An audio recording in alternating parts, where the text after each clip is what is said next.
Welcome to Woo English, where we teach English through fascinating stories from history. In today's video, we'll dive into the extraordinary life of Ferdinand Magellan, the man who dared to circumnavigate the globe and forever change the way we see the world. Imagine this: a young boy in Portugal, standing at the edge of the land, gazing out at the endless ocean, dreaming of what lay beyond. That boy would one day lead one of the most daring expeditions in history. You'll follow his incredible journey, from his humble beginnings to the moment he stood at the helm of 5 ships ready to face the unknown. Storms, mutiny, danger at every turn. Yet Magellan's determination never wavered. We'll explore how he battled the seas, faced betrayal, and sailed through uncharted waters with a vision that would change the course of history. His ambition, unstoppable. His courage, unmatched. And though he never lived to see the full fruits of his labor, his legacy sailed on forever.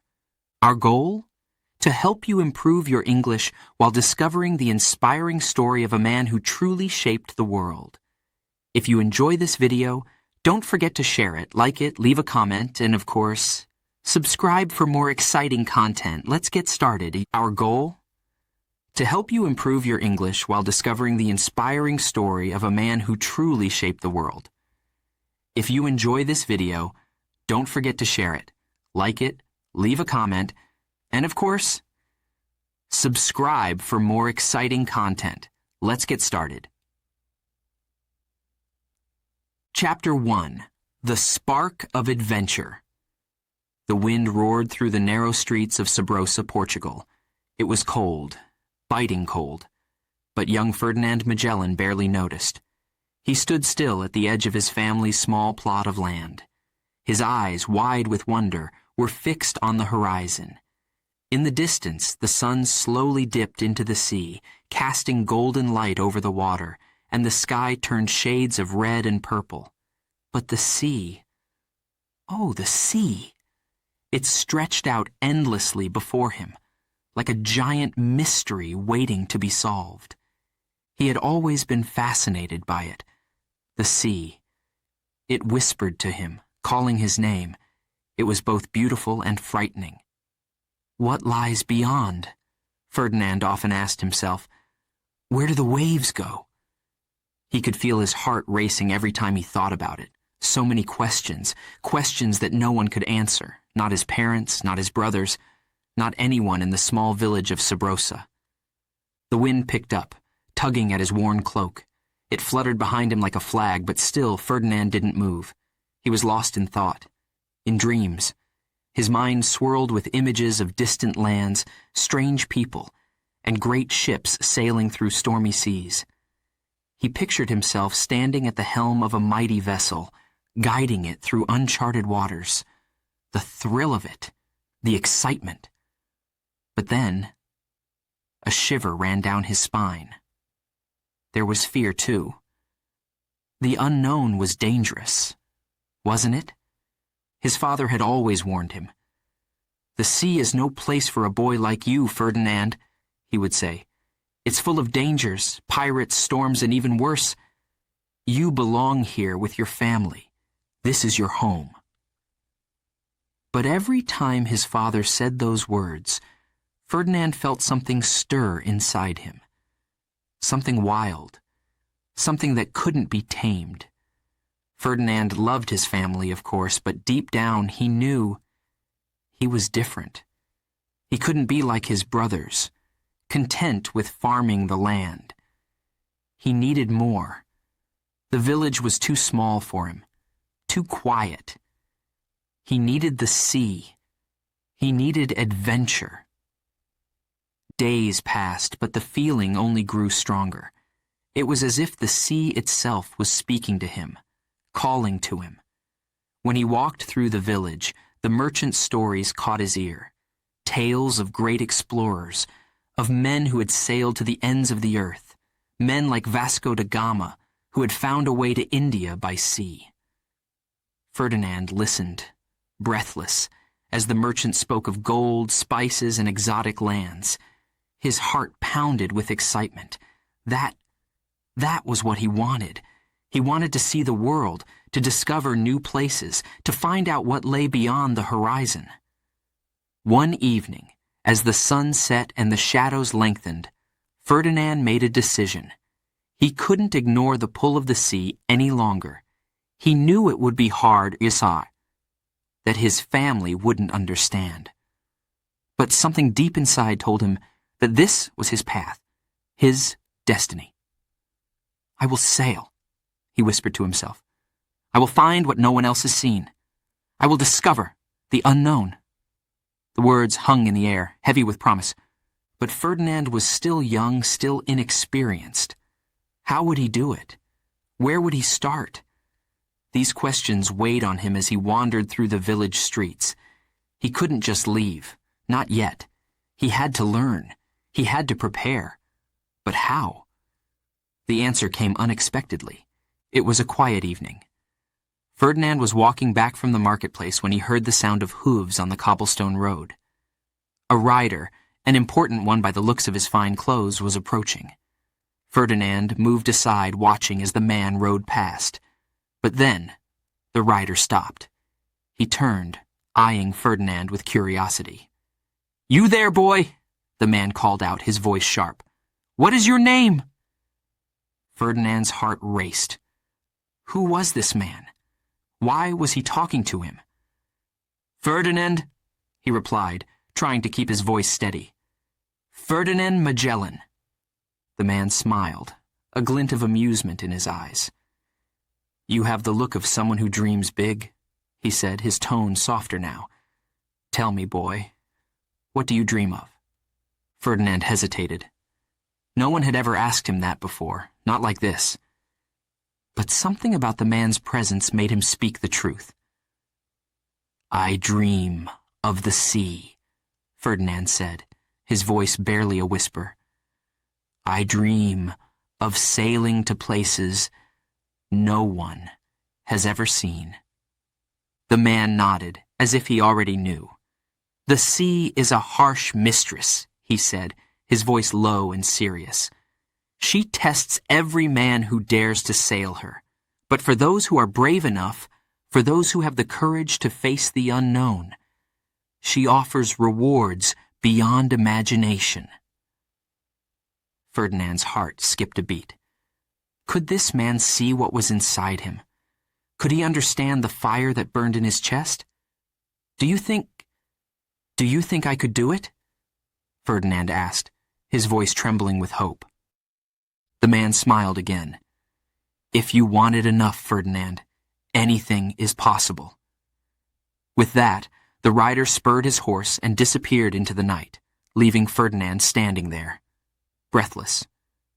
That night, Ferdinand lay awake in bed, staring at the ceiling. His mind raced with excitement. The man's words echoed in his head over and over. Anything is possible. Yes, he could do it. He would do it. He would find a way to sail. He didn't know how, not yet. But he would learn. He would train. He would do whatever it took. The spark had become a fire.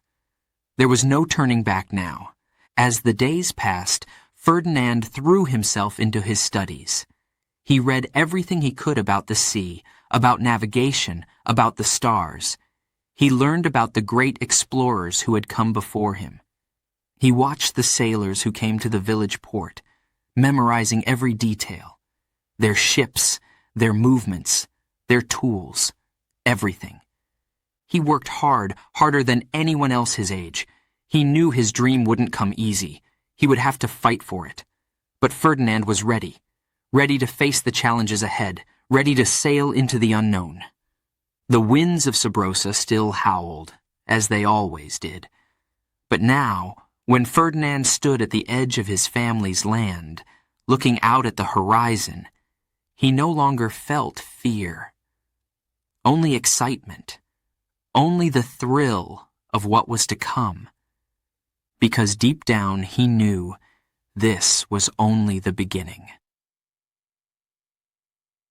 Chapter 2. In the Shadows of Royalty.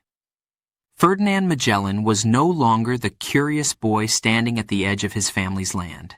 Now he walked through the grand halls of the royal court of King John II of Portugal. The world around him had changed. And yet, deep inside, that spark of adventure still burned. He was surrounded by nobles in fine clothes, by knights in shining armor, by the echoes of important conversations. But in his heart, Ferdinand knew that he didn't quite belong here. The court was alive with activity. Everywhere Ferdinand looked, there were people, men and women, talking, laughing, arguing. It was a place of power, of secrets, of politics. Ferdinand watched and learned. He saw how the king commanded respect. He listened as the nobles discussed alliances and war. He learned the art of diplomacy, how to speak carefully, and how to plan strategies. This was where Ferdinand grew up. But it wasn't where he dreamed of being. Even as he stood among the nobility, Ferdinand's mind wandered. He didn't care for the endless political games. His thoughts drifted, far away from the court, far from the walls of the palace, out to the open sea. The maps hanging on the walls of the royal library called to him. "Look here," they seemed to say, "there is more out there. So much more." He often found himself staring at the large maps of the world. They were old, faded, filled with names of places he had never been. He would run his finger along the lines that showed the edges of the known world. But beyond those lines, there was nothing. Just empty space, unexplored lands, unnamed oceans. Ferdinand's heart would race. What is out there, he would wonder. What have we not yet seen?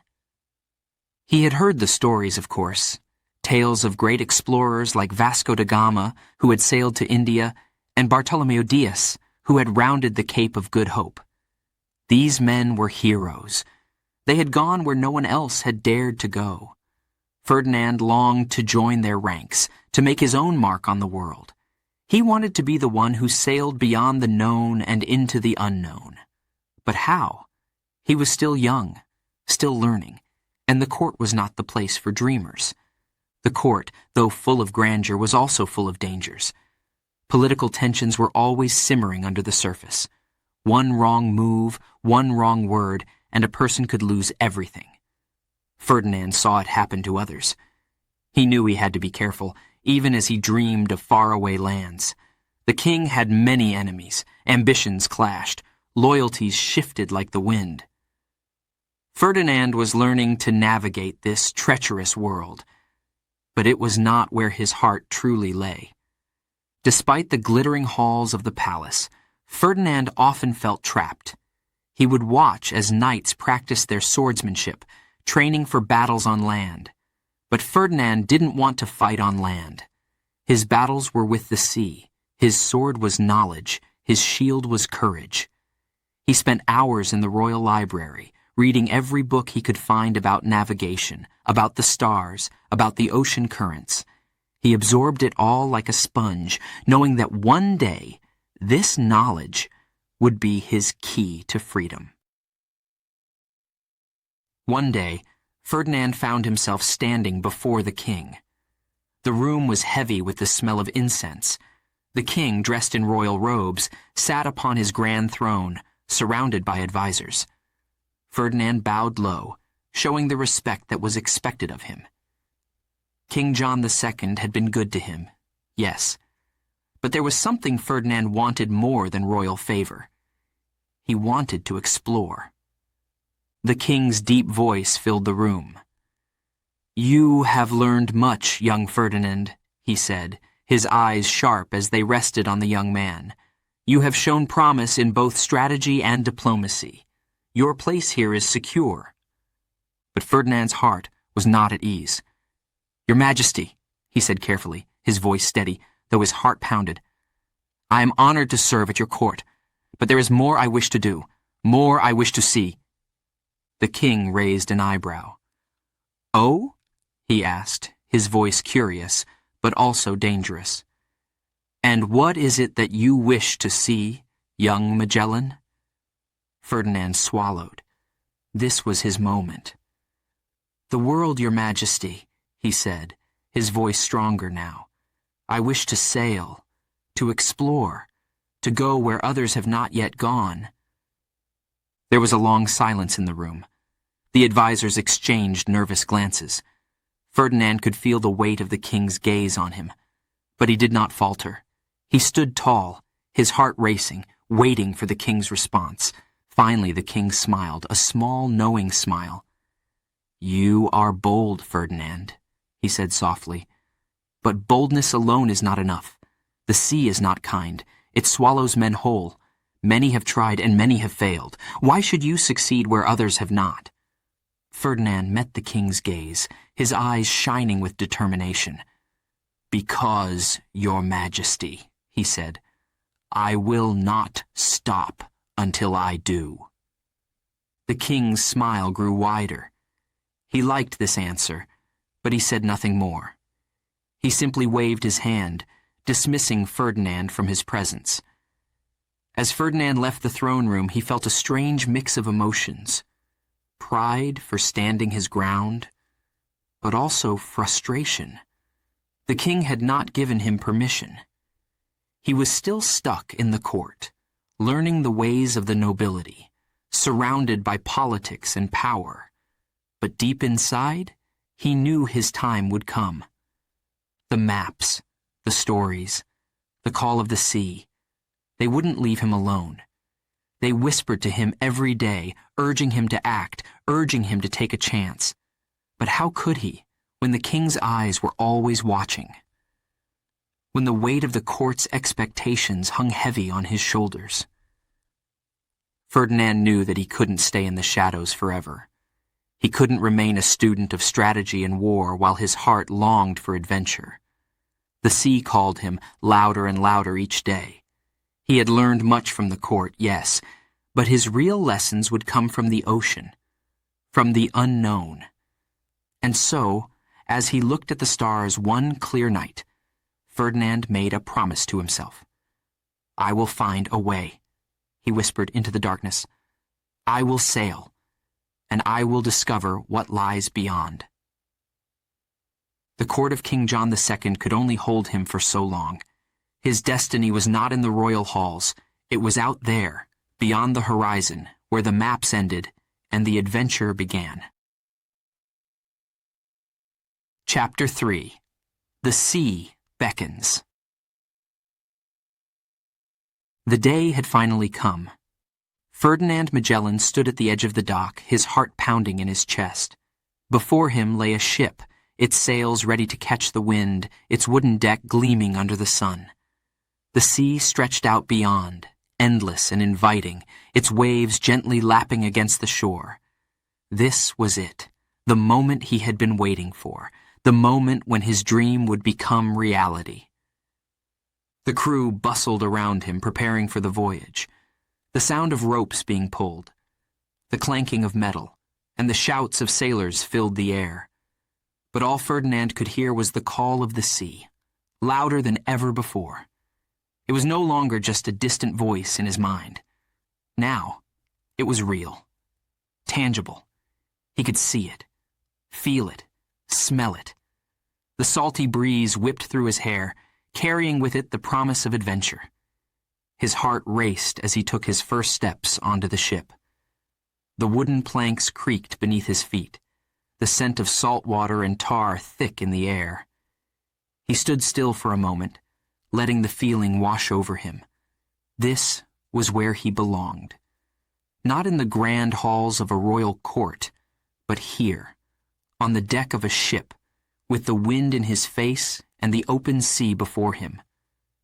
The captain's voice boomed from the helm. "All hands ready, we set sail!" The crew sprang into action. Ropes were pulled, sails were unfurled, and slowly the ship began to move. Ferdinand's heart leapt as the dock slipped away and the ship glided out into the open water. The gentle rocking of the boat under his feet, the sound of the waves crashing against the hull. It was exhilarating. His dream was no longer just a dream. He was sailing. He was free. As the ship cut through the waves, Ferdinand couldn't tear his eyes away from the horizon. The sky stretched out endlessly before him, the clouds drifting lazily above the water. He had heard so many stories about the sea, its dangers, its beauty, its power. But now, he was seeing it with his own eyes. The sea was alive. It breathed, it moved, it whispered secrets that only those brave enough to sail its waters could hear. The wind picked up, filling the sails and pushing the ship forward. Ferdinand stood at the bow, the salty spray of the ocean cooling his face. His heart beat fast. His hands gripped the wooden railing. This was where he was meant to be. The court. It feels like another world, he thought. He had spent so many years learning the ways of nobility, studying war and politics, but none of that compared to this moment. The vast ocean stretched before him, full of mystery, full of promise. And he, Ferdinand Magellan, was ready to explore it. The days passed, and Ferdinand quickly became part of the crew.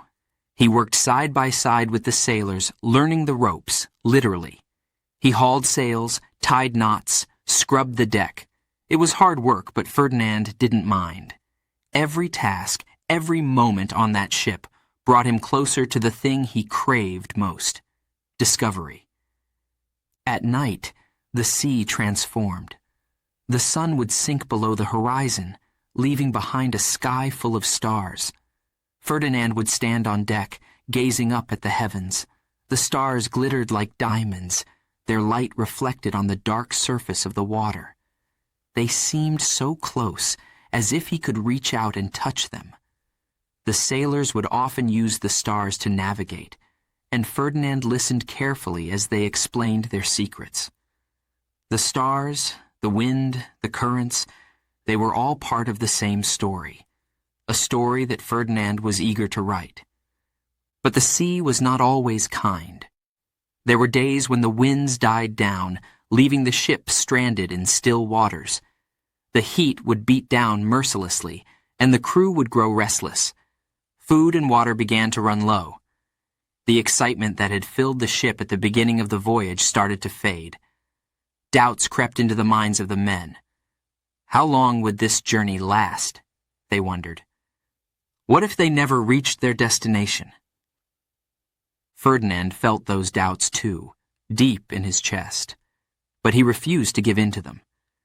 I came here for a reason, he reminded himself. This is where I belong. The stillness of the sea was just another challenge, another test of his determination. He stood tall, watching the horizon, waiting for the wind to return. And when it did, when the sails filled once more and the ship surged forward, Ferdinand's heart soared. This was what he had been waiting for. The adventure continued. But then, there were the storms. Dark clouds would gather on the horizon, thick and menacing. The sea, once calm, would grow wild and angry. Waves taller than a man would crash against the ship, tossing it from side to side. The wind howled, pulling at the sails, threatening to tear them apart. The rain poured down in sheets, soaking everything. The crew scrambled to keep control of the ship, their shouts barely heard over the roar of the storm. Ferdinand held on tight, his knuckles white as he gripped the railing. The sea was testing them, pushing them to their limits, but he didn't feel fear. No. He felt alive. The power of the storm, the fury of the sea, it only fueled his desire to keep going, to push further.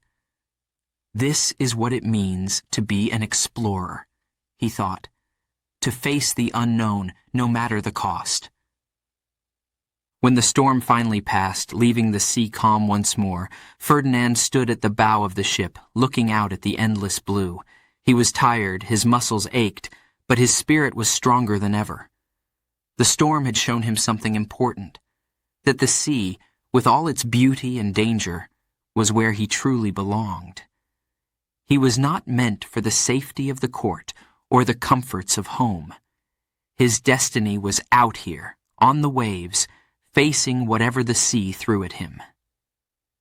As the sun rose on another day, Ferdinand took a deep breath of the salty air.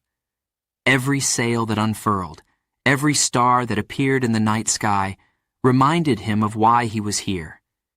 His dreams of exploration, of discovering new lands, were no longer just dreams. They were real, and he, Ferdinand Magellan, was ready to sail further than anyone had before. His journey had only just begun. Chapter 4. Betrayal and Exile. The sea had once been Ferdinand's greatest ally. It gave him freedom, adventure, and the promise of a future filled with discovery. But now, as he walked through the dark, cold halls of the royal palace, the sea felt far away.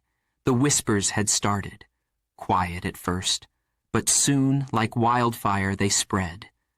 Doubt, betrayal. His loyalty to the King of Portugal was being questioned. Ferdinand had served the king faithfully for years.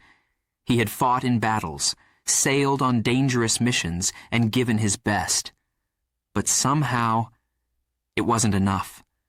Rumors swirled around him like a thick fog. He's only loyal to himself, they said. He wants too much power. These words hurt more than any wound from a sword. His heart pounded in his chest, and his mind raced with confusion. Why? Why would they turn against him? The court that had once been his home now felt like a prison. Every glance, every whispered conversation felt like a dagger aimed at his back. Ferdinand's friends began to distance themselves. The nobles who had once welcomed him with open arms now looked at him with suspicion.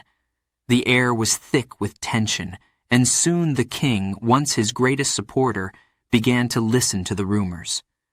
"Ferdinand, you have grown too ambitious," the king said one day, his voice cold.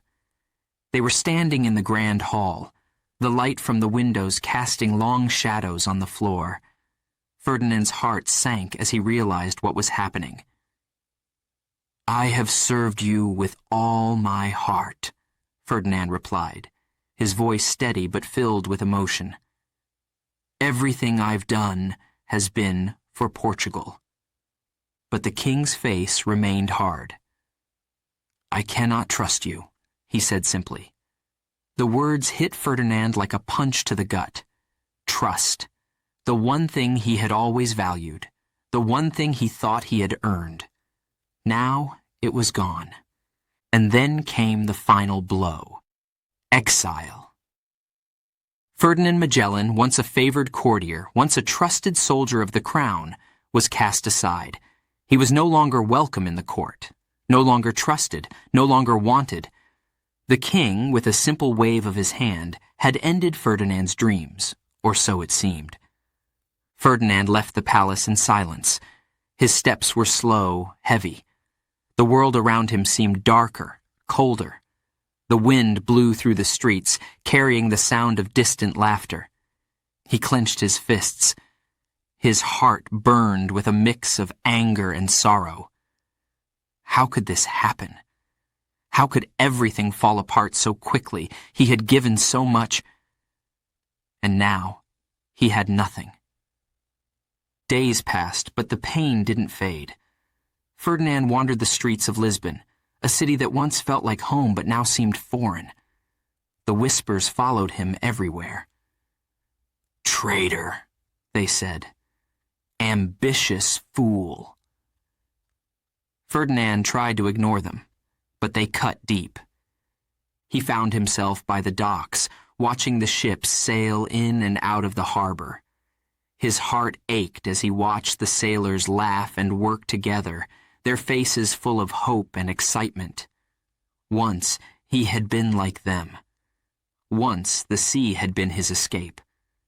But now it felt like everything was slipping away. For a while, Ferdinand considered giving up.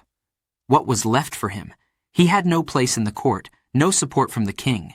His dream of exploration seemed impossible now.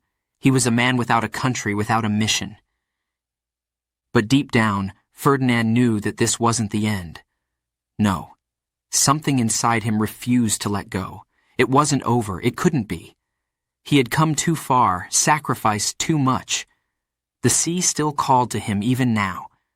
Even in his darkest moment, he could still hear its whisper. "Come back," it seemed to say. "There's more to discover." And then, an idea began to form. Portugal had turned its back on him. But Portugal wasn't the only country in the world. There were other kings, other lands, other opportunities. If one door had closed, maybe another could open. The fire inside Ferdinand, once dim, began to burn again. He wasn't done. Not yet. Spain. Yes, Spain. It was a bold thought, a risky one. But boldness had always been part of who Ferdinand was. Spain was Portugal's rival. They too were searching for new routes to the east, for a way to the Spice Islands. Ferdinand knew this.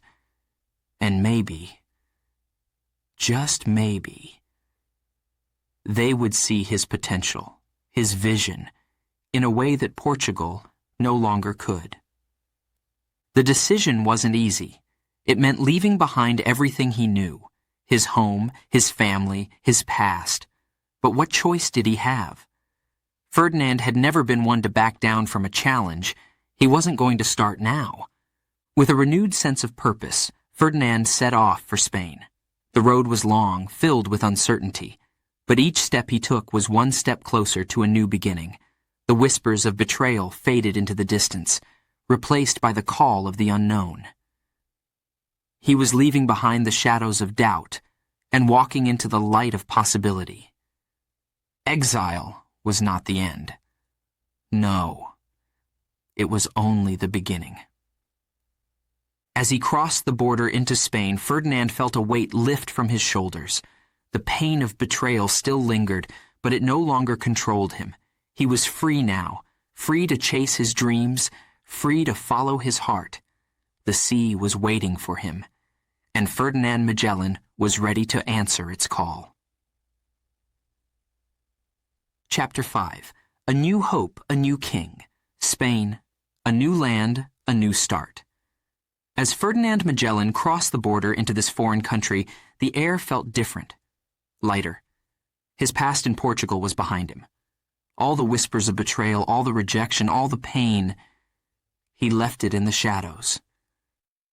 Before him lay new possibilities. Here, in Spain, his dream still had a chance, and he would not let it slip away. The Spanish court was a place of grandeur. Gold-trimmed walls, vast halls filled with chatter, and a young king, Charles I, who had just come to power. Ferdinand could feel the excitement in the air. The king was ambitious, eager to make his mark on the world. This was exactly what Ferdinand needed. He had traveled a long, uncertain road to get here. Now he stood at the edge of a new chapter. But would the king listen? Would he believe in Ferdinand's vision? Days passed, and Ferdinand prepared his plan. He pored over maps, studied routes, and practiced the words he would say. His idea was bold. He wanted to sail west, across the Atlantic, to reach the Spice Islands, the source of riches and treasures. Most believed this was impossible. They thought the world ended in vast, empty oceans. But Ferdinand knew better. He had studied the stars, the winds, the sea. He had a plan, and he was determined to make it real. The day finally came. Ferdinand stood before King Charles I. His heart raced. This was the moment. The grand throne room was filled with advisors, noblemen, and merchants, all waiting to hear what the Portuguese exile had to say. Ferdinand could feel their eyes on him, some curious, others doubtful. But he stood tall, his hands steady, his voice calm. "Your Majesty," Ferdinand began, bowing deeply before the young king, "I come to you with a vision of discovery, of glory, and of great wealth for Spain."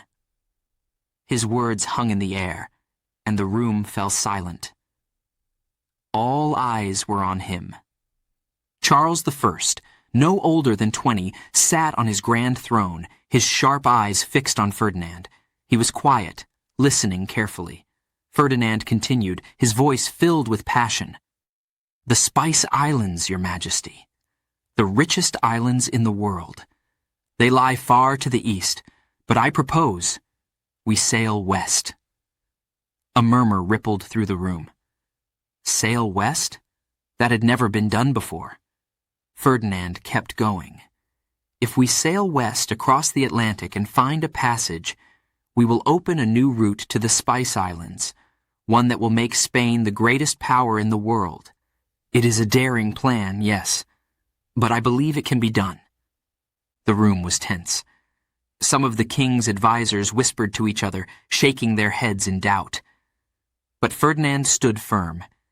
He could see it in his mind. The ships, the open ocean, the discovery of lands no one had ever seen. He wasn't just dreaming. He was sure. King Charles leaned forward, his face thoughtful. For a long moment he said nothing. The silence in the room was heavy. Ferdinand's heart pounded in his chest. He had given everything to get to this point. If the king said no, it would all be over. But then Charles spoke. His voice was calm, measured.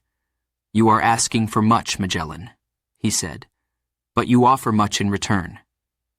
Ferdinand held his breath. The king's eyes narrowed as he considered the bold plan.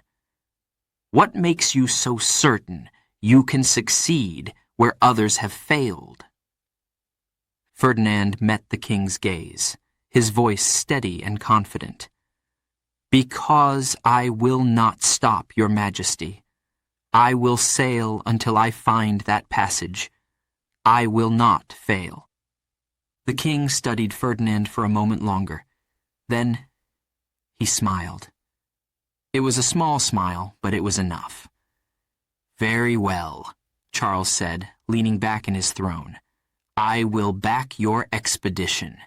You will have your ships, and you will sail west."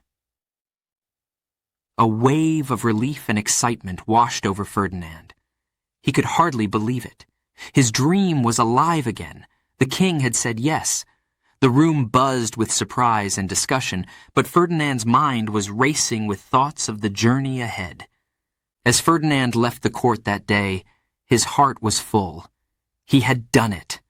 Spain would give him the ships, the crew, the support he needed. But deep down, he knew this was only the beginning. There would be challenges ahead. Storms, danger, maybe even death. But Ferdinand Magellan was not afraid. His dream was worth it. In the weeks that followed, Ferdinand worked tirelessly to prepare for the voyage. He oversaw the building of the ships, 5 sturdy vessels that would carry him across the ocean: the Trinidad, the San Antonio, the Conception, the Victoria, and the Santiago. Each day, as the ships neared completion, Ferdinand could feel the excitement building inside him. Soon they would be ready. Soon they would set sail. But there were also doubts. Some of the crew whispered behind his back. "What if he's wrong?" they said. "What if we sail into nothing?" Others feared the long journey, the dangers of the unknown sea.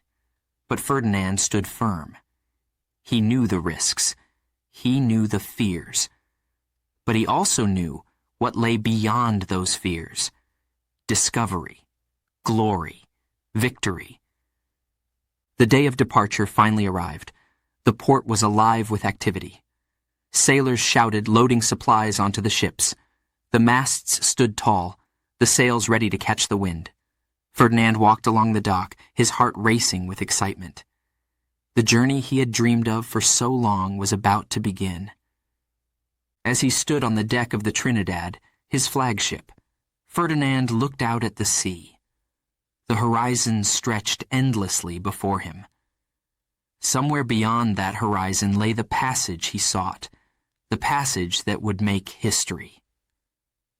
The wind picked up, filling the sails. The ships began to move. Slowly they pulled away from the dock, the land slipping into the distance. Ferdinand felt a surge of emotion, relief, joy, and a deep sense of purpose. He had faced betrayal, exile, and doubt. But now, his dream was alive again. The sea was calling him once more, and this time he would answer with all his heart. As the fleet sailed west, Ferdinand Magellan stood at the bow of his ship, the wind in his hair, the waves crashing against the hull. The adventure of a lifetime had begun, and nothing, no storm, no challenge, no fear would stop him now. Chapter 6. The Fleet of Destiny. 5 ships, just 5. Ferdinand Magellan stood at the helm of his flagship, the Trinidad. His eyes scanned the horizon, his heart pounding in his chest. Before him, the other ships, San Antonio, Concepcion, Victoria, and Santiago, stood tall in the harbor, their sails ready to catch the wind. The masts creaked, the ropes strained, and the air was thick with the smell of salt and the promise of adventure. This was it, the journey of a lifetime, the expedition that would change everything. Magellan could feel the weight of the moment pressing down on him.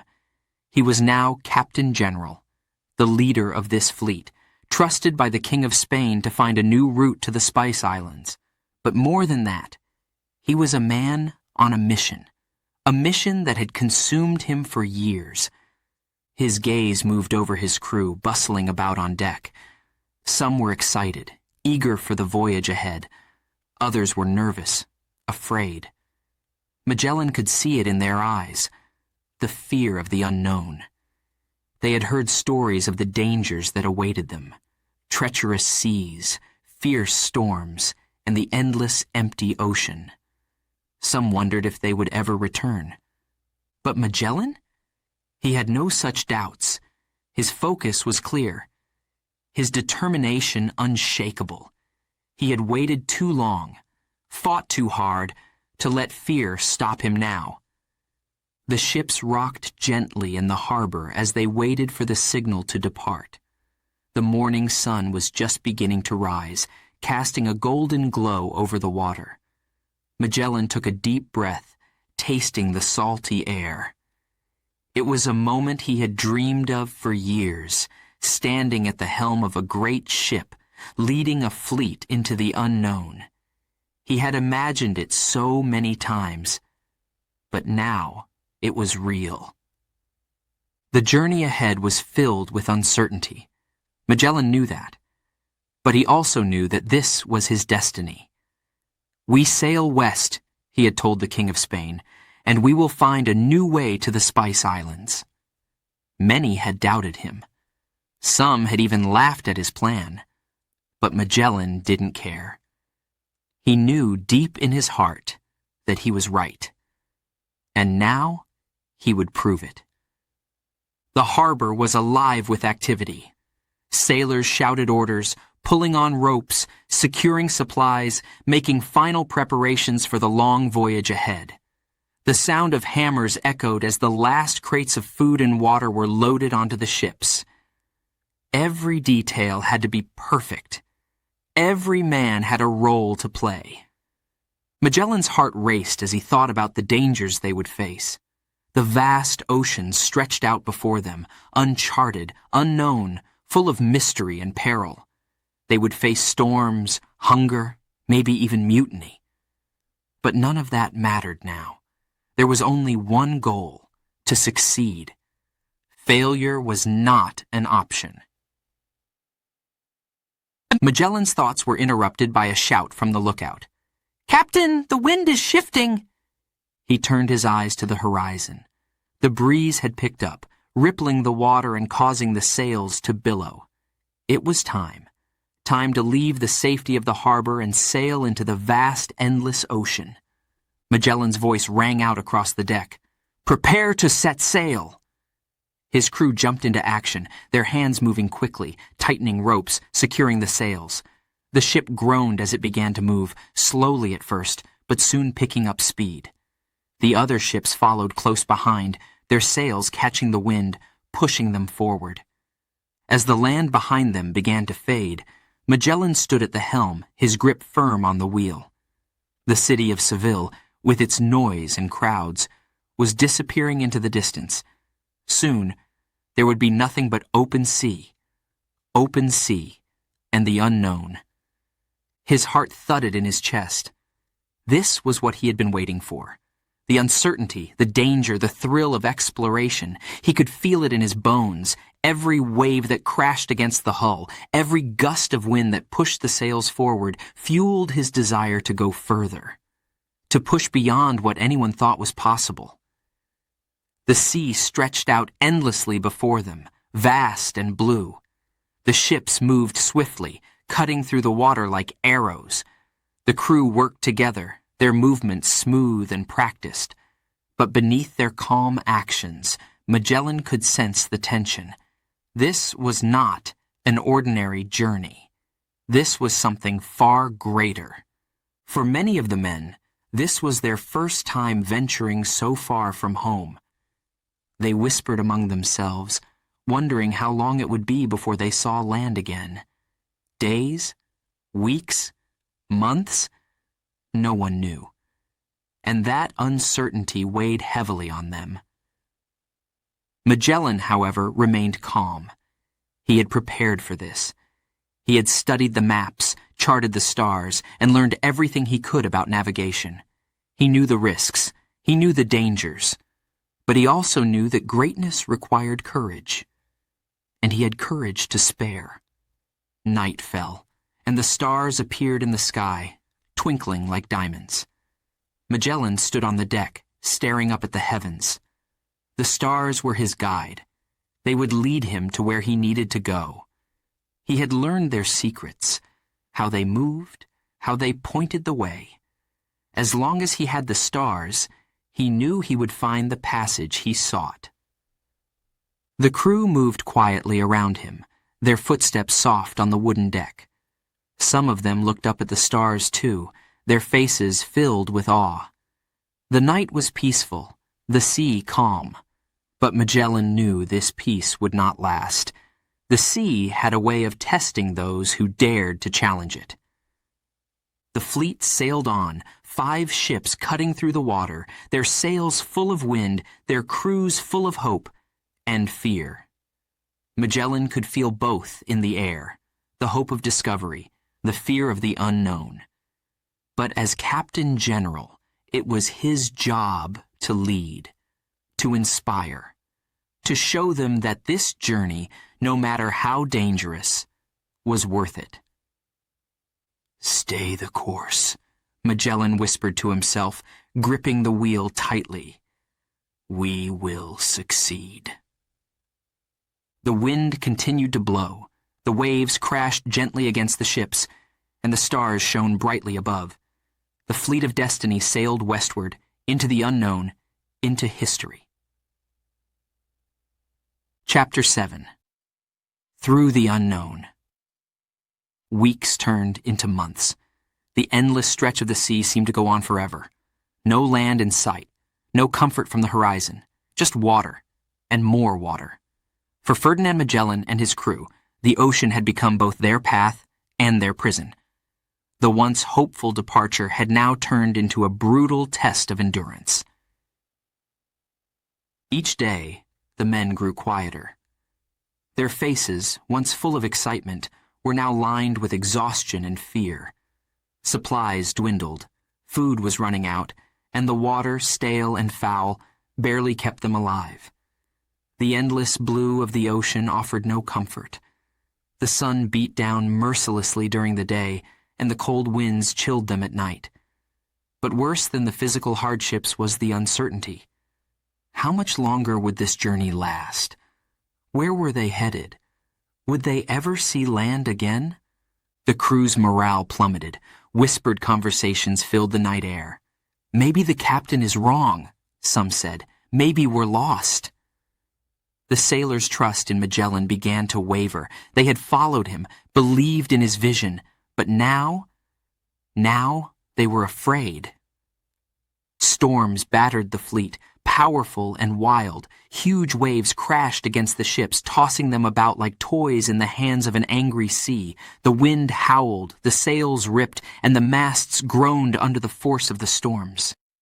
Men clung to the rails, their knuckles white with fear. Some prayed, others cursed. It felt like the sea itself was trying to swallow them whole.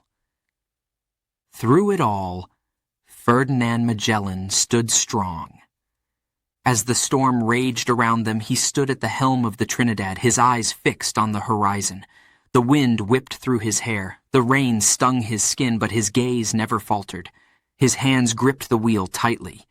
He knew the men were scared. He knew they had doubts, but he also knew something else. There was a way. He could feel it. He had studied the stars, the winds, the currents. He had prepared for this. "We will find the passage," he whispered to himself. "We must." When the storm finally passed and the sea calmed, the men were left in a state of shock, exhausted, soaked, and shaken. But they were alive. Magellan called them to the deck, his voice firm, commanding. "Listen to me," he began, looking each man in the eye. His tone was steady, strong. "We knew this journey would be difficult. We knew there would be challenges, but we are not turning back. We will find the way forward, I promise you." The men looked at him, their faces a mixture of fear and hope. They wanted to believe him. They needed to believe him. But how much longer could they hold on? As the days passed, tensions rose. Men began to whisper of mutiny. Some believed they had sailed too far, that the captain had led them into a trap. The fear of the unknown gnawed at their minds. The open ocean, with its vast emptiness, played tricks on their thoughts. "Why should we follow him any longer?" one sailor murmured to another. "Maybe we should take control." But Magellan sensed the unrest brewing. He had been a soldier, a courtier. He understood human nature.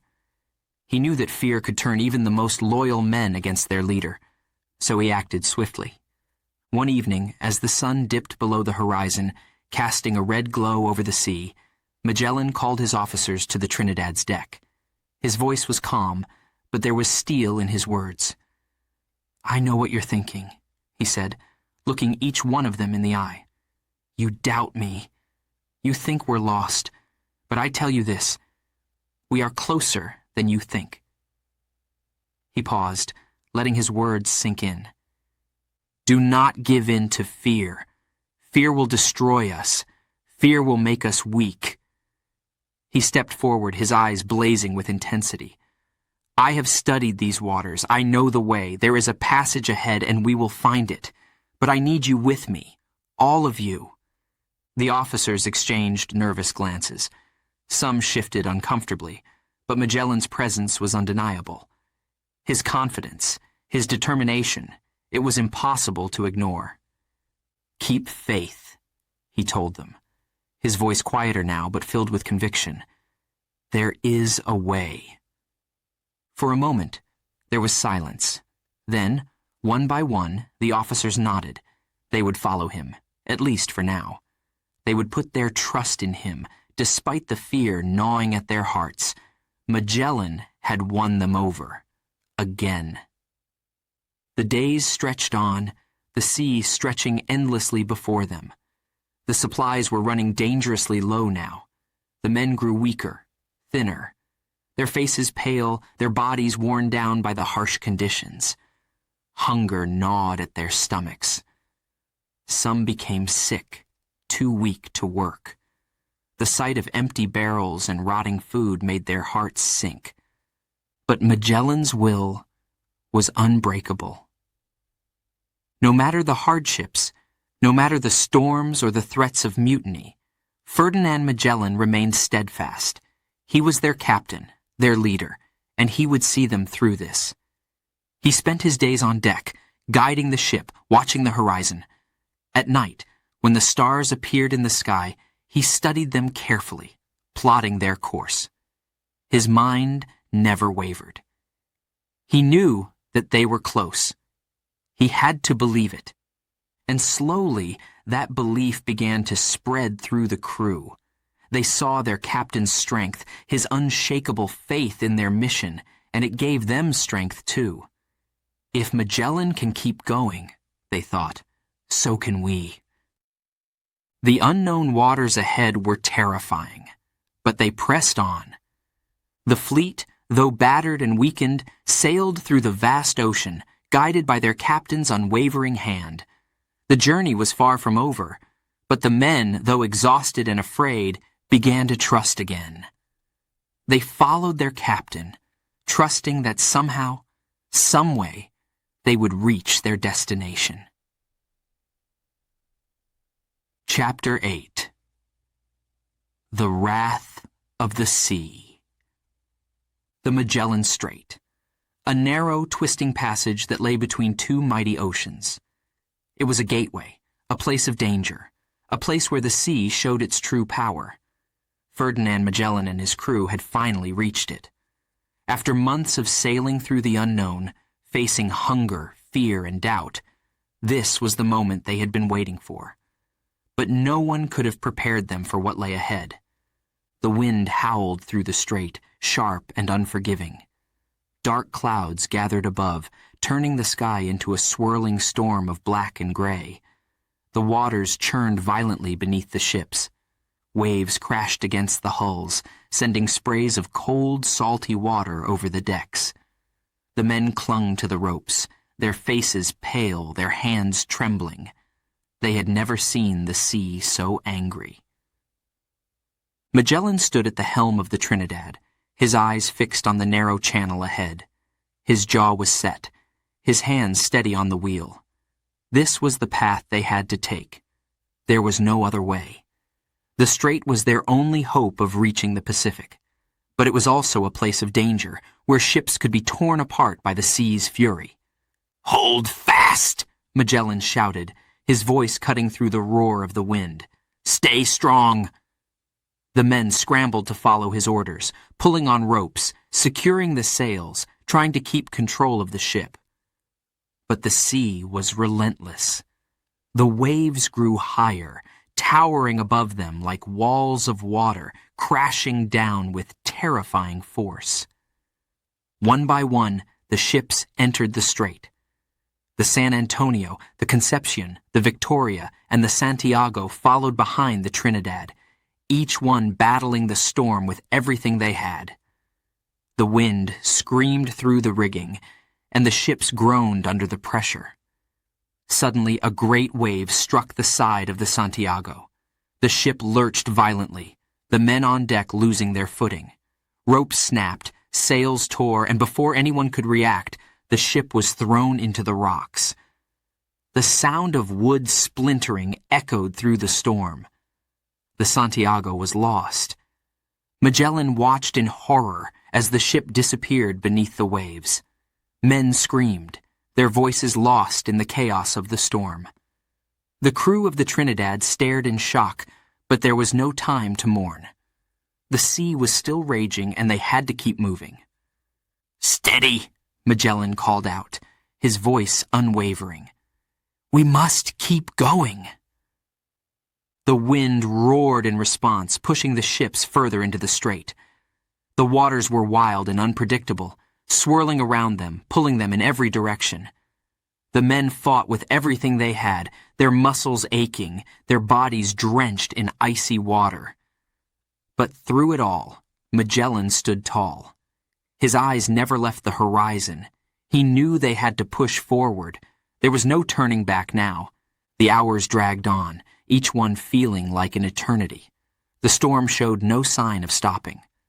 Lightning flashed across the sky, illuminating the terrifying scene below. The ships were tossed about like toys in the hands of an angry sea, and the men's fears reached their peak. Would they survive this? Would they ever see the calm waters of the Pacific? Magellan's heart pounded in his chest, but he refused to let fear control him. He had faced too many challenges to give up now.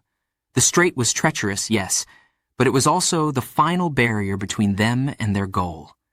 If they could survive this, if they could make it through these deadly waters, the Pacific would be theirs. "Hold on!" Magellan shouted once more, his voice filled with determination. The men clung to the ship, their knuckles white, their breaths coming in short, panicked gasps. But they held on. They followed their captain, even as the sea tried to tear them apart. Then, just as it seemed like the storm would never end, the first light of dawn broke through the clouds. Slowly, the winds began to calm. The waves, once towering and fierce, began to settle. The sky, still heavy with dark clouds, started to clear, revealing the faint glow of the sun on the horizon. Magellan looked ahead, his heart swelling with hope. They had made it. The ships, battered and broken, had survived the storm. But more importantly, they had made it through the strait. The narrow passage was behind them now, and as the sun rose higher in the sky, it revealed something that took their breath away. A vast, calm ocean stretched out before them. The waters were smooth, almost like glass, shining under the morning light. It was a scene so peaceful, so beautiful, that for a moment the men forgot their fear, their exhaustion, and their loss. They stood in awe, gazing out at the endless blue expanse that lay before them. Magellan stepped forward, his eyes scanning the calm waters. He had never seen an ocean like this before. After all the storms, after all the dangers, this new ocean seemed to offer them peace. He turned to his men, a small smile playing on his lips. "We will call it the Pacific," he said softly, "for its peace." The men nodded, still too stunned to speak. The Pacific, a name fitting for such a calm, quiet ocean. But even as the crew began to relax, to feel the relief of survival, Magellan knew that their journey was far from over. This ocean, peaceful as it seemed, held its own secrets, its own challenges. The Spice Islands were still far away. They had much more to endure before they reached their destination.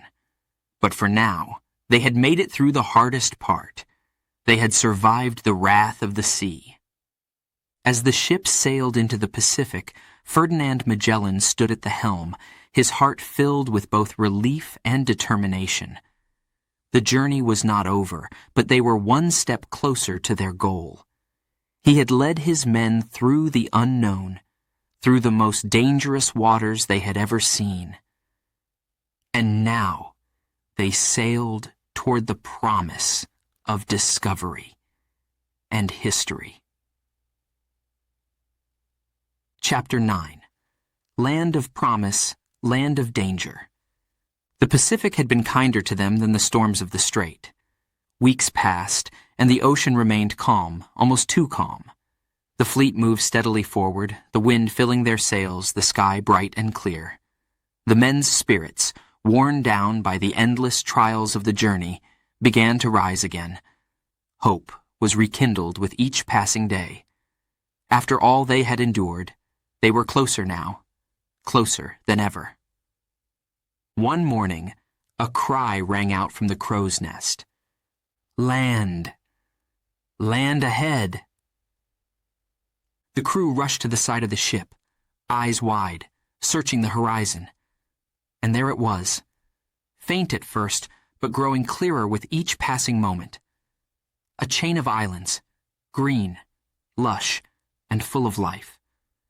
Magellan's heart pounded in his chest. This was it, the land they had dreamed of, the islands rich with spices, the very treasure they had sought for so long. A wave of excitement swept through the men. They had made it.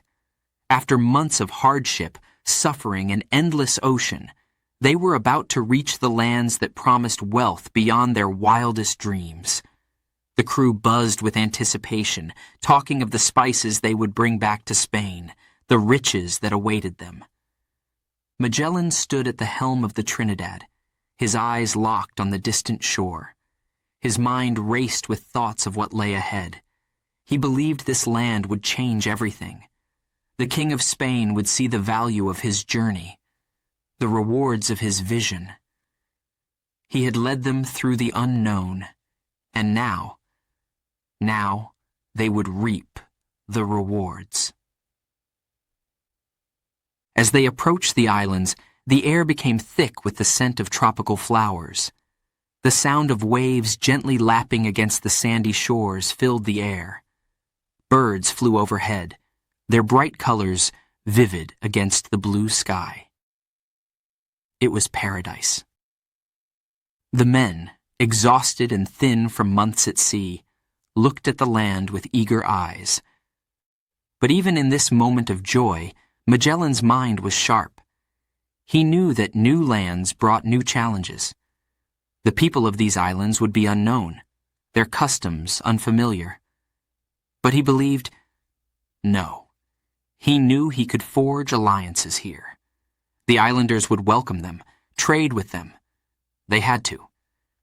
"Prepare the landing party," Magellan ordered, his voice filled with authority and confidence. The men quickly obeyed, lowering the small boats into the water. Excitement mixed with nerves as the crew prepared to set foot on land for the first time in months. But Magellan? He was calm. He had a mission, a plan. He would succeed.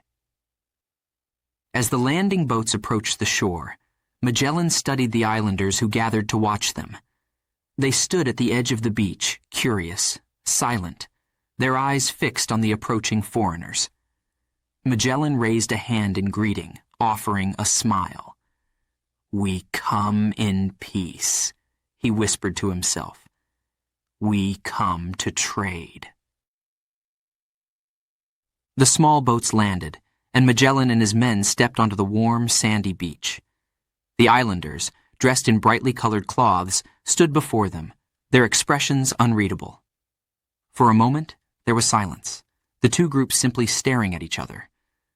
Then, slowly, one of the islanders stepped forward, offering what looked like a piece of fruit. Magellan took it with a nod, his heart racing with hope. It was a sign of peace, a sign that they could work together. Days passed, and Magellan's confidence grew. The islanders seemed friendly, welcoming. They traded goods, spices, fruit, and valuable items in exchange for tools and metal from the ships. The crew, once weary and starving, now feasted on fresh food, their spirits lifted by the warm hospitality of the islanders. It seemed as though everything was falling into place. Magellan was sure of it. "This is the land we've been searching for," Magellan told his officers one evening as they sat around a fire on the beach. "The King of Spain will reward us greatly. We will return as heroes." His eyes gleamed with ambition. His confidence was unshakable. He had led them to the land of promise, and he believed that nothing could go wrong now. But Magellan's ambition, his confidence, blinded him to the dangers that were quietly gathering around them. Some of the islanders were not as friendly as they seemed. Whispers spread among them, whispers of distrust, of fear. Who were these men who had come from across the ocean?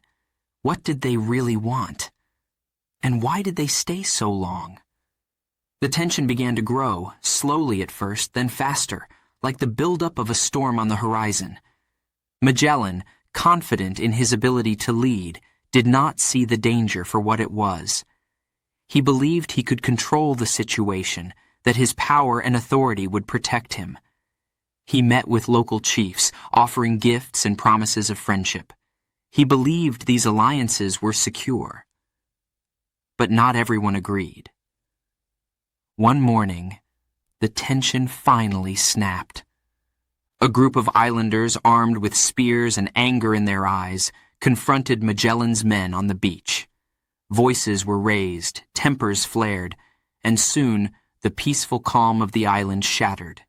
Shouts echoed across the sand. The men of the Trinidad scrambled to their feet, unsure of what to do. This was not the welcome they had expected. Magellan, hearing the commotion, rushed to the scene.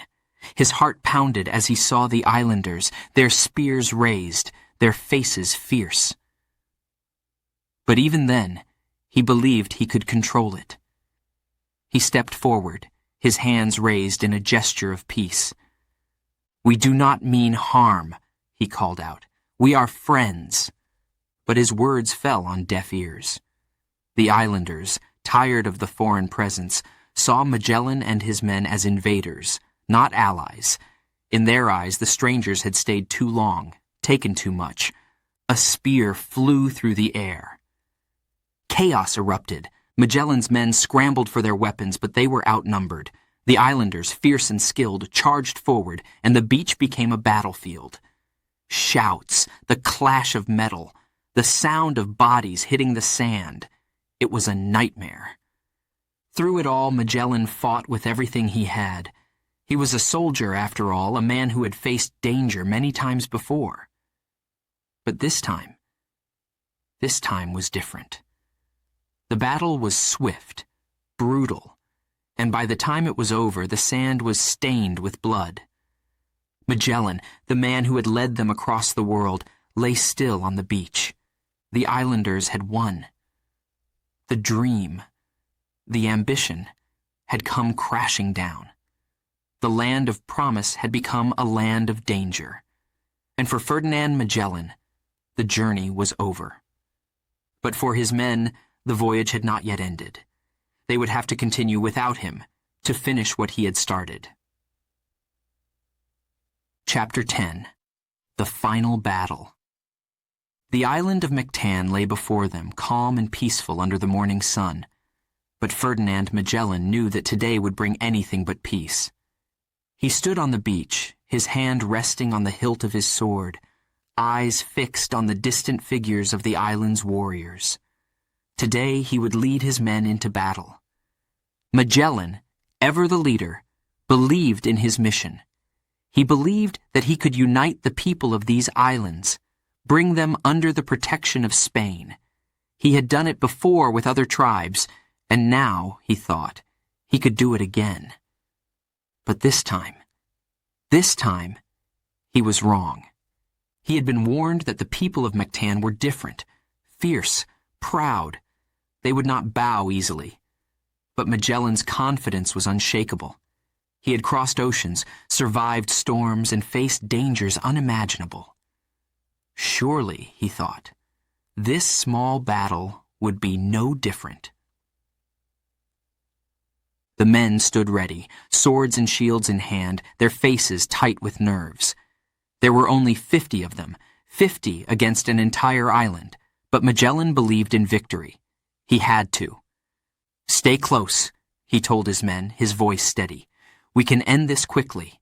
Show them we mean business, and they will surrender." His words were filled with authority, but behind them there was a hint of desperation. He needed this victory. He needed to prove that his journey, his dream, had not been in vain. The waves lapped gently at the shore as Magellan and his small force waded through the shallow waters, heading toward the warriors of Mactan who waited on the beach. The sun climbed higher in the sky, beating down on their backs, the heat already unbearable. As they neared the shore, the first spear flew.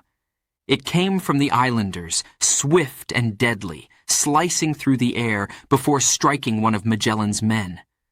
The soldier fell, his cry lost in the roar of battle that suddenly erupted around them. Magellan's heart raced. He drew his sword, his eyes narrowing as he charged forward. "Attack!" he shouted. His men followed, rushing toward the islanders, but the battle quickly turned into chaos.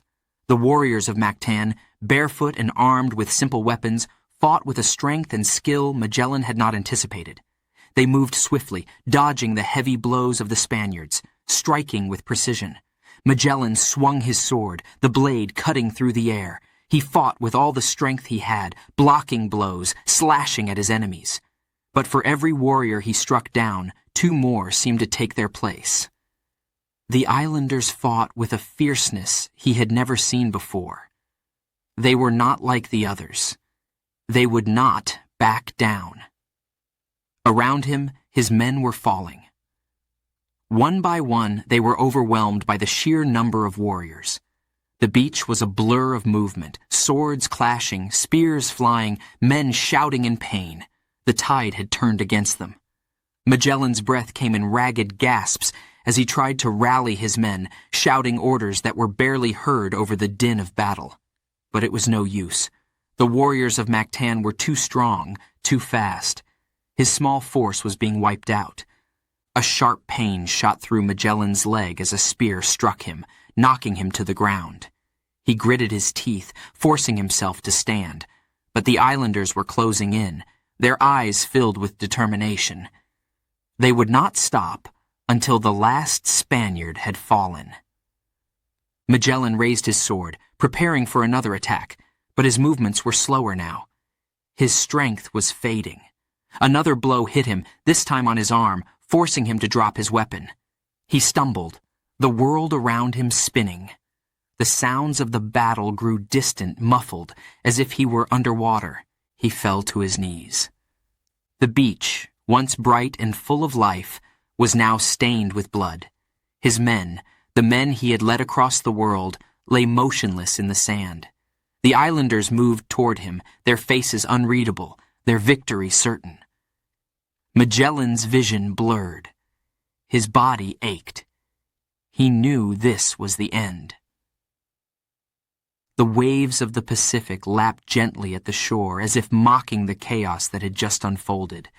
The ocean, calm and peaceful, stretched out before him, but Ferdinand Magellan, he would not see it again. His thoughts raced. He had dreamed of conquering the seas, of finding new lands, of bringing glory to Spain. He had dreamed of success, of riches, of a legacy that would last forever. And now it was slipping away. This was not how it was supposed to end. He had faced so much, fought so hard, and now, here on this small island, he would take his final breath. His body trembled, weakened by the battle, by the wounds that covered him. The world around him began to fade, the sounds of the ocean mixing with the cries of the dying. His vision darkened, but his mind remained sharp, even in his final moments. He had led them across the world. He had survived the wrath of the sea. He had faced the unknown and embraced it. But even the greatest leaders fall. As the islanders closed in, Magellan's thoughts drifted to the journey that had brought him here. The men he had commanded, the seas he had sailed, the lands he had seen. He had accomplished so much, and yet there was still so much left undone. The sun began to set, casting long shadows over the beach. The air grew cooler, the gentle breeze carrying the scent of the ocean. And there, as the waves of the Pacific gently lapped at the shore, Ferdinand Magellan, the man who had dreamed of conquering the seas, took his final breath.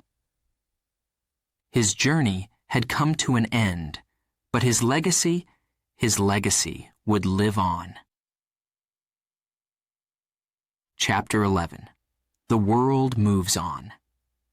Though Ferdinand Magellan fell on the shores of Mactan, his dream did not die with him. The journey, his great mission to sail around the world, was far from over. The men he had led, broken and battered by the battle, still had a path ahead of them. The ocean called to them, and one ship, Victoria, would answer that call. The news of Magellan's death spread quickly through the remaining crew. Shock, grief, fear, they had followed him through storms, through unknown waters, through dangers they had never imagined, and now, their captain was gone. But the sea waited for no man, and the journey could not end here. The men knew this. They had come too far, sacrificed too much. The decision was made.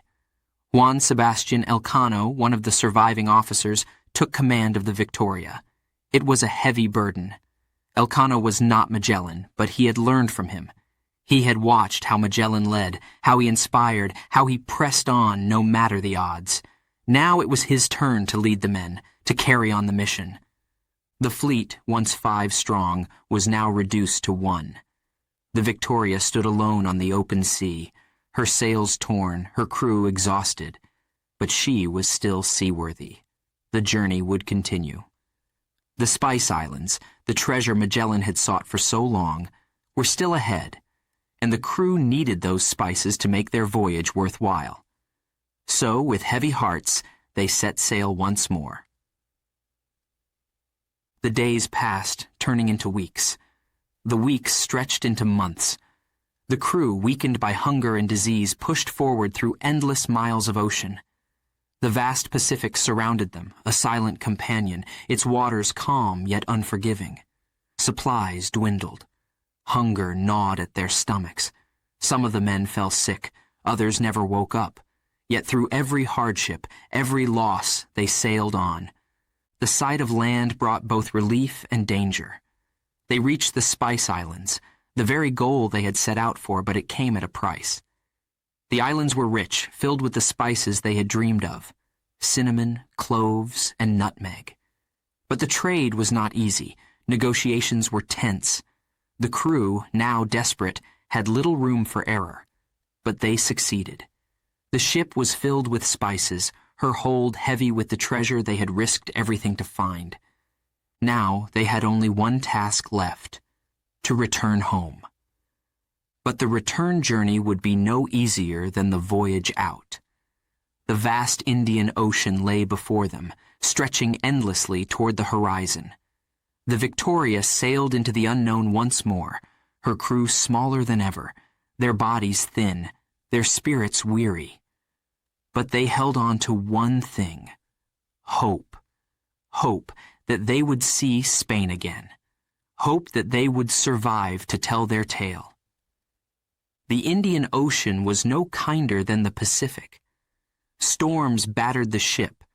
The wind howled through the rigging. Waves crashed against the hull, and the men clung to life as the sea tested them once more. Every day was a battle. Every moment a test of endurance. But they held on. One by one, they passed the great challenges of the sea. They rounded the southern tip of Africa, the Cape of Good Hope, and began their final journey up the coast. But even then, the ocean would not let them pass without cost. Sickness spread through the crew, claiming more lives. Food ran low. The ship, once full of men, now felt eerily empty. And then, after nearly 3 years at sea, the Victoria sailed into the port of Seville. It was a sight that brought tears to the eyes of the surviving crew. The familiar shores of Spain, the city they had left behind so long ago, the place they had never been sure they would see again. The Victoria, battered, worn, but victorious, had made it home. The people of Spain gathered to see the ship, marveling at her arrival.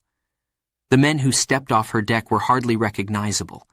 Their faces were gaunt, their clothes ragged, their bodies weak from the endless journey.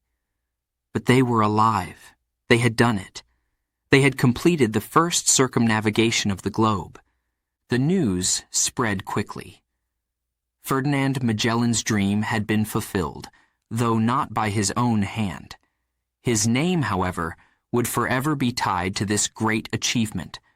The world had been changed by his vision, by his determination to push beyond the known, to seek out what lay beyond the horizon. He had not lived to see the journey completed, but it was his dream, his leadership, that had made it possible. For the men of the Victoria, the return was bittersweet. They had lost so much: friends, comrades, and their captain. Magellan had been their leader, the man who had inspired them to embark on this impossible voyage. But they had carried on, driven by the mission he had started. They had faced the storms, the battles, the endless miles of open ocean, and they had survived. As the crew stood before the King of Spain, they told their story, the hardships, the loss, the victories, and when they spoke of Magellan, their voices were filled with both pride and sorrow. He led us, they said. Why, he believed when no one else did. Without him, none of this would have been possible.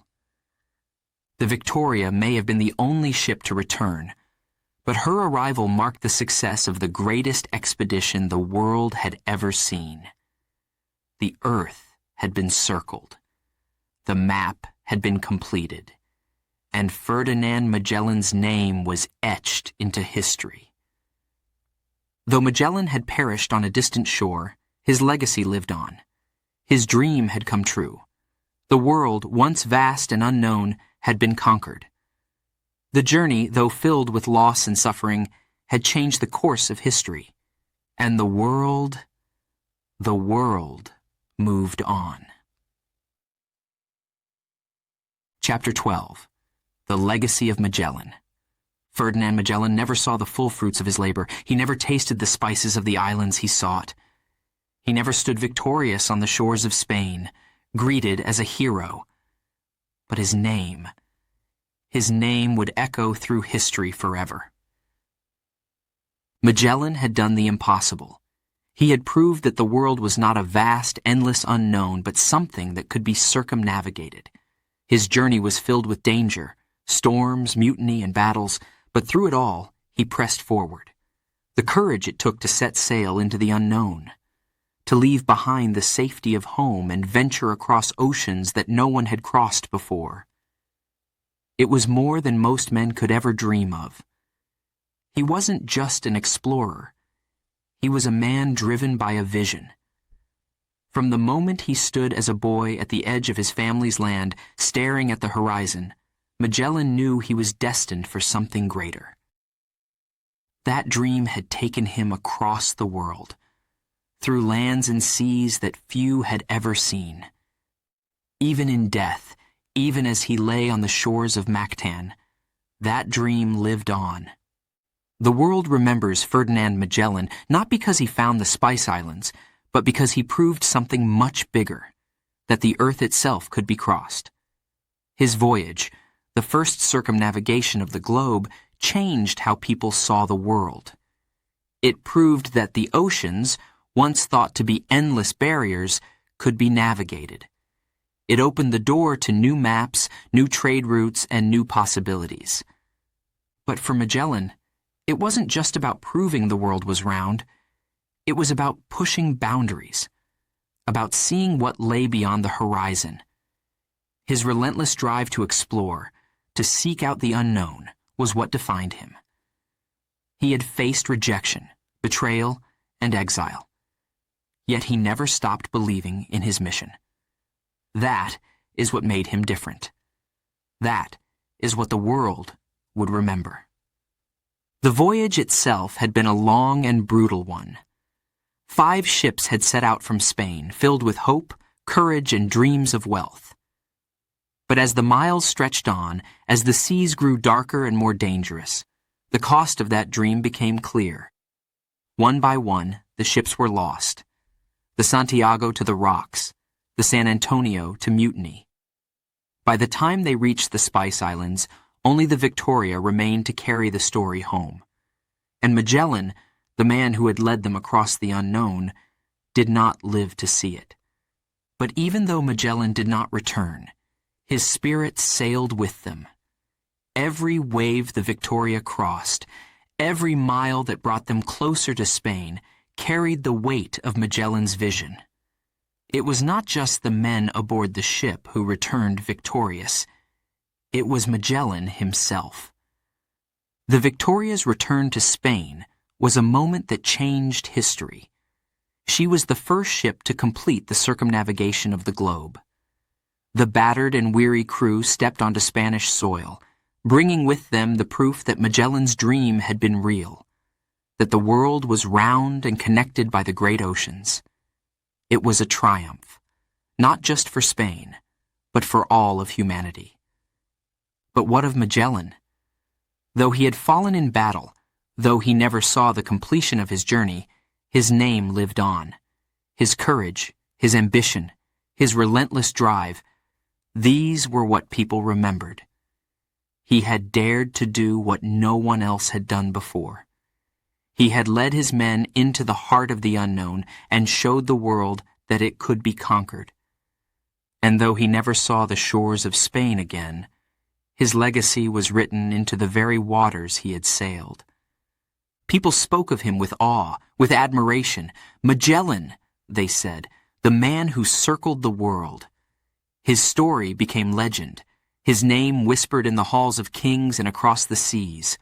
Maps were drawn, new trade routes established, and explorers everywhere followed the path he had carved through the oceans. But his legacy was more than just a voyage. Magellan's story was one of human spirit, of pushing beyond what seemed possible, of refusing to give up even in the face of overwhelming odds. He taught the world that greatness does not come easily, but through perseverance, through hardship, through a willingness to take risks that others fear to take. In the years that followed, explorers would continue to sail across the oceans, charting new lands, finding new treasures. But they always remembered Magellan. His journey had paved the way. His courage had inspired them. Magellan's life was cut short on the shores of Mactan, but his journey never truly ended. It continued with the men who sailed on without him. It continued with the explorers who followed in his footsteps. And it continues even today, every time someone looks at a map, or sails across the sea, or wonders what lies beyond the horizon. In the end, Magellan's legacy is more than just a completed voyage. It is the belief that the world is not something to be feared, but something to be explored. His name will always be remembered, not just for what he accomplished, but for the spirit with which he lived his life. Ferdinand Magellan, the man who had dreamed of conquering the